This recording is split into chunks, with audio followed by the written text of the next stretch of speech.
madaxweynihii hore ee Soomaaliya Xasan Sheekh Maxamuud oo shalay soo gaaray magaalada Muqdisho.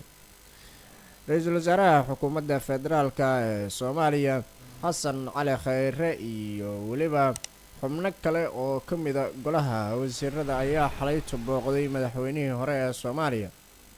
Ra'iisul Wasaaraha xalay booqashadan hoygiisa uu ugu tagay madaxweynihii hore ee Soomaaliya Xasan Sheekh Maxamuud waxa ay ka dambaysaa kadib markii shalay booqasho uu dalka dib ugu soo laabtay kadib doorashadii looga adkaaday ee 8 Febraayo ka dhacday dalka.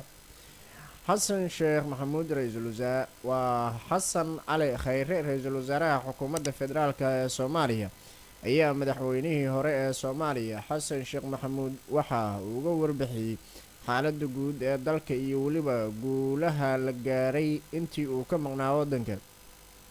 Dowladda Federaalka ee Soomaaliya ayaa maanta shalayto waxaa soo dhaweyn heer sare ah ay u sameysay madaxweynihii hore ee Soomaaliya Xasan Sheekh Maxamuud iyadoo wafdi wasiiro ah oo uu hogaaminayay wasiirka amniga xukuumadda federaalka ee Soomaaliya uu ku soo dhaweeyay garoonka diyaaradaha aadan cadde ee magaalada Muqdisho.